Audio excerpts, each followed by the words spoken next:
What's up, guys? Just got to pre-scrubbing. Yeah, not even the CRB.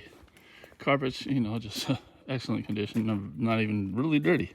Just a maintenance cleaning, and these people really take care of their stuff. So, pre-sprayed, I did agitate in front of the sofas and, the obvious traffic areas. Even though there isn't no, evidence of heavy soiling or anything like that. But still, I still just gotta go through there alongside the bed where people get in and out of the bed. But no need to break out the CRB for that. We're doing the rug, also wool rug. So I usually do my pre-agitation with that anyway when we're doing it in the house. Usually, sometimes we bring out CRB for that also, but yeah, like very lightly soiled carpet everywhere. The customer, got us on recommendation. I do a few different homes in this area, and yeah, once they like you, they let it be known. All right, so already pre-sprayed, obviously, agitated. Now I'm going to run everything. So it gives that solution, the pre-treatment, time to dwell and do its thing. I always like doing that, especially for pet treatment. I do it all the time, so that's just my routine.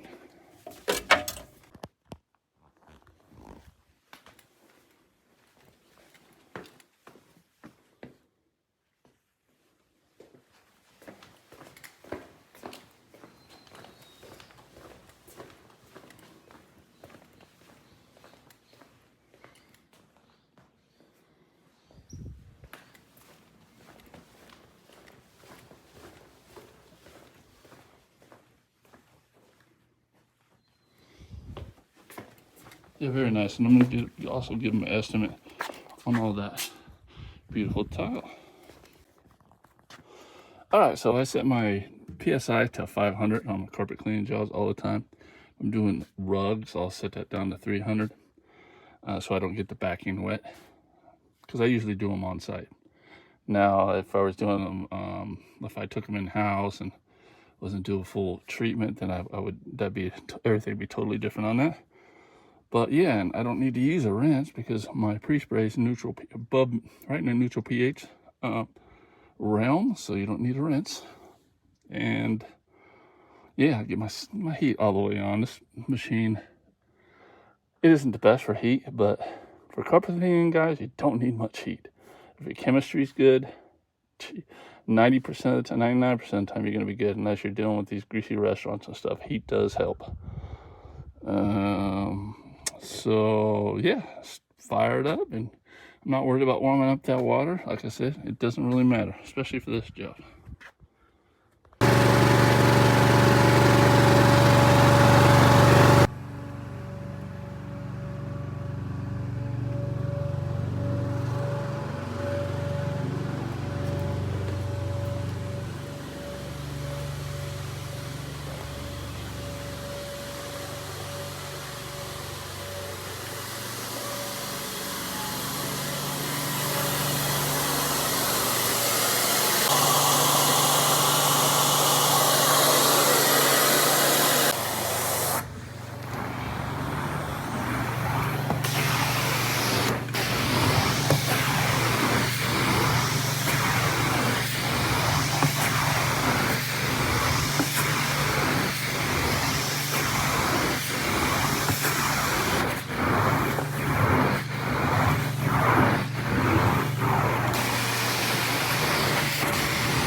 beautiful.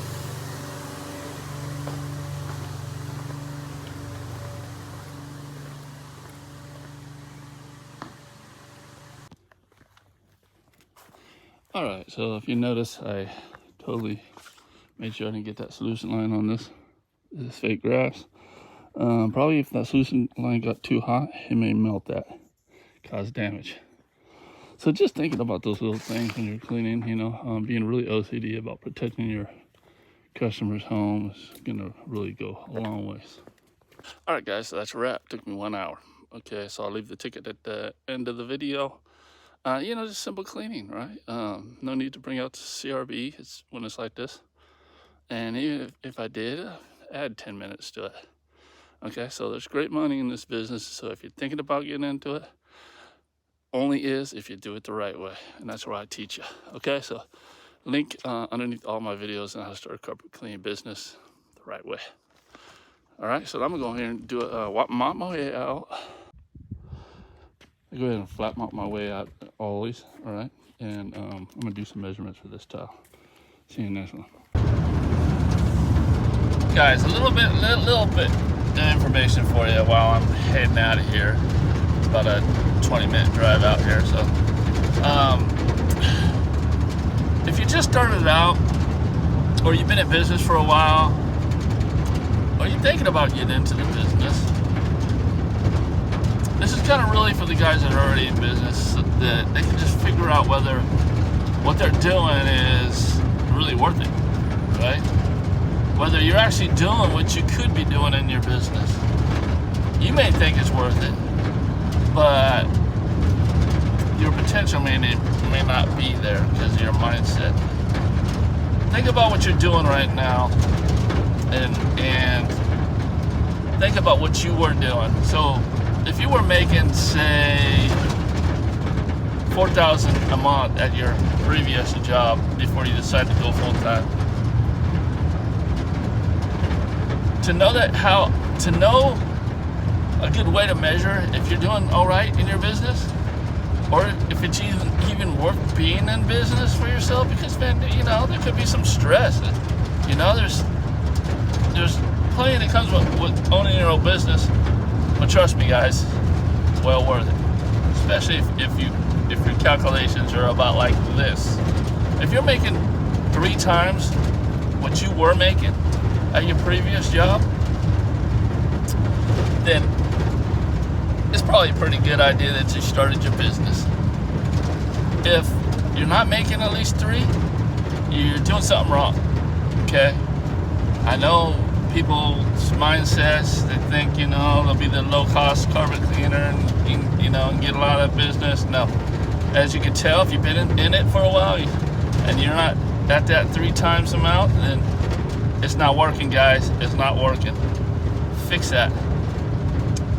And it's not hard, guys. 3 times the amount is not hard. All right? I talk about what my earnings a lot because it just inspire people. But I make 4 times what I used to. At least. Right? And I only work 4 hours a day. Was it worth it? Heck yeah. And that's just for my cleaning business. Of course, I got other things going on too. So life's pretty good for me right now. But if you're just thinking on getting in the business and just depending on floor cleaning, man, guys, it's incredible. All right, that's it. Now we'll see you in the next one.